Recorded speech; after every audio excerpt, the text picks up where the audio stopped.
Hi, and welcome to Game & Read. We're here today for another discussion video, and our topic for this video is Grim Reapers. Our book is A Dirty Job by Christopher Moore, and our game is Grim Fandango by Double Fine Studios. So, the first thing I wanted to talk about today, were the protagonists and the general setup of this book and this game. So in Grim Fandango, you control Manny Calavera, a man, skeleton guy, who lives in the land of the dead. It's very Dia de los Muertos. Everyone's vaguely Latino, so it's very Dia de los Muertos. And you are a travel agent, by which you help those newly deceased souls get to their everlasting reward after their journey through the land of the dead. And it's your job to set them up with the deluxe package that gets them there very quickly if they led a very good saintly life, or send them on their long walking journey that I believe takes 7 years if they were, a regular schmuck. And in this, Manny Calavera, he's not doing too great at it, but he's a very slick talking guy, and he knows something's up with this world that isn't quite going right. He's not sure what he did in his past life to get stuck sending people on their way instead of just being able to journey himself, but he is overall a fairly well-meaning person. I personally read it as he was, a slick guy who got mixed up in some bad stuff, but was overall a good guy, and I think that reads true throughout the whole game. He was always a bit of a hustler. He can kind of expand himself upwards and get to an upper echelon through not trickery, but a little bit of hard work and smooth talking. And so I really liked him as a protagonist throughout the game. There's not a ton of development for him, but overall, pretty good. The other protagonist in this pairing is Charlie Asher of A Dirty Job. And Charlie Asher, what to say about Charlie? He is a narrator-defined beta male. And a beta male, as opposed to the alpha male, right? Big, domineering alpha dude. Beta male is passive aggressive. He's afraid of conflict. He's not great with women. He's just kind of like living. And so we learned from the very beginning that Charlie Asher is this sort of beta male character. And you see throughout the story hits and misses with the beta male part, but what happens is you open the book with the birth of Charlie's daughter. This is very lovely and exciting, except then on page 5, his wife dies. And at the deathbed, Charlie sees a man, and the man says something to the effect of, "You're not supposed to be able to see me." And it turns out that Charlie Asher has become what is referred to as a death merchant. So Charlie now has to go and retrieve these soul items from people who have died or are dying, and there's a lot of, shenanigans that get thrown in the way. So this leads us to our next topic, which is unconventional Grim Reapers. Both of these games, the reason we paired them together is because they're both unusual stories about death and the people who journey with others through that death cycle.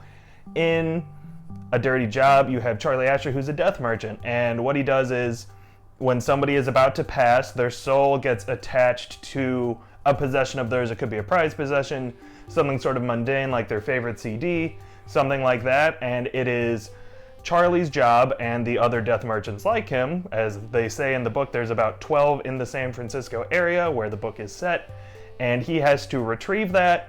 He owns a secondhand shop and he puts it for sale in there, and then through fate, something like that, it gets on to the next person and they absorb that soul. So it's kind of a reincarnation through a beloved item sort of thing. With Manny Calavera, he is a travel agent, and so he is one of multiple. There's at least one other in the office that we meet him in, but he is not hood. He has a hood and a scythe, but that's for when he goes out. He wears these dapper suits, and You know, he's not what you picture when you think of death and the Grim Reaper.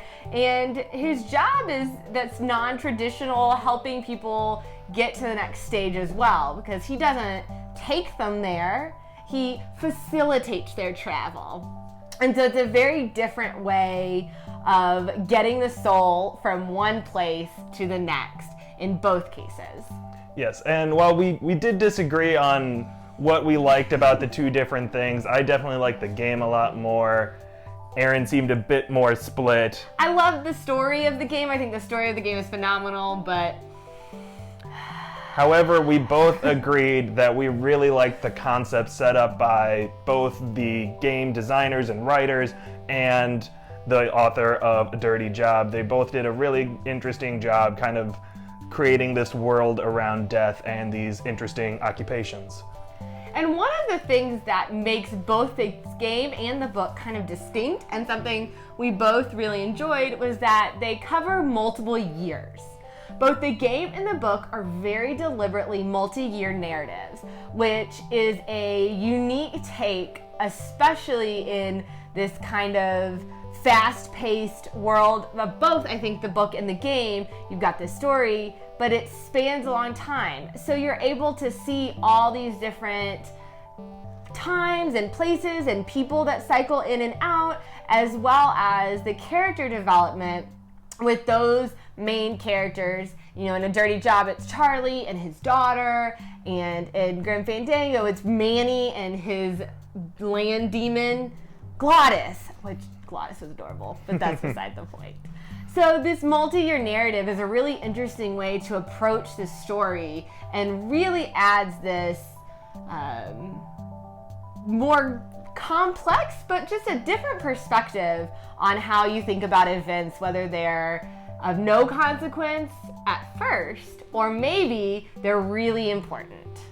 Now, they both take place, over a similar amount of time. In the game, it is 4 years. In the book, A Dirty Job, it's 6 years, give or take. And my one complaint I had with this, I really liked it for Grim Fandango. We were a little wishy-washy on that. However, I personally really liked it in Grim Fandango. I didn't like it quite as much in A Dirty Job for a few specific reasons. I think it makes sense to stretch it over that amount of time. I think it was a good idea to do that, especially because his daughter, Charlie's daughter, becomes so important throughout the book, and if she were an infant the whole time, that would make a lot of sense. However, there are a few points in which events that take place at roughly the beginning of the book in the first year or so are remembered very much verbatim 4 or 5 years later by specific characters and are brought up as if it happened yesterday. And if you're reading the book, it doesn't really seem like a misstep because you're like, oh yeah, that happened 20 pages ago. But if it was 2 years prior, that just felt a little like they seem to remember this perfectly, even though it was just kind of a random thing. And though, like Peter said, we do disagree a little bit on the use of the multi-year narrative. However, it is in both cases, the challenge is that character development and the plot holes, sort of like what Peter is talking about with, remembering events as if they were yesterday when they were supposed to happen 2 years ago. There's also gaps of time that leave a lot to be desired, or a lack of character development. It's obviously impossible to have a lot of character development for a lot of characters when you're spanning such a big time frame in both. So, in Grim Fandango, you're playing 1 day of 4 years. And so there's a lot I really love about that, but there are a couple points where I was like, well, how did that happen? Wait, we were here, and then, the clock changed, and now we're in a totally different situation, and that just left a lot for me to be desired. My rebuttal to that, just since this is a discussion video, is that I really liked it because you have this 1 day in this 4-year period, and oftentimes those days are in very different locations. But that way, when it jumps, you can kind of see what's all changed in that amount of time. And this is a game where you start at one point, and by the end of it, a lot of the environment and certain situations have changed, partially without your knowing. And I thought that was good that you didn't have 100% of all the information. At least that's kind of how I pieced it together. We had slightly different experiences overall, which is fine with me. So, wrapping up, how do we think this is a pairing? Good. Yeah, we thought it fit pretty well. They're definitely both unusual looks at death and the afterlife and those who facilitate it, but fit pretty well together. Yeah, they share a lot of characteristics, both in the way the protagonists are kind of set up and the communities that surround the protagonists. There's a lot of similarities, just, especially in the sense that neither Manny nor Charlie are alone in being death or helping souls to the next level, which that is something I really loved, is the kind of community aspect of death, which was very cool. I will say that even while I do think this pairs well together, I personally consider Grim Fandango to be definitely one of my favorite adventure games that I've played, and definitely high up there in game storylines and kind of character of it. However, I don't consider A Dirty Job to be a book that I especially like. It was fine for the pairing, definitely. However, there is a sequel, and I don't think I'm going to be looking into that. I'm sure there are many people who might like it, but I don't think it was really for me, just for certain aspects of its humor and a few other things. So that's all we have today. Be sure to follow us on Twitter, Instagram, and Litsy at Game and Read. And thank you so much for watching. You check all of our videos at gameandread.com or on our YouTube page. We'll see you next time.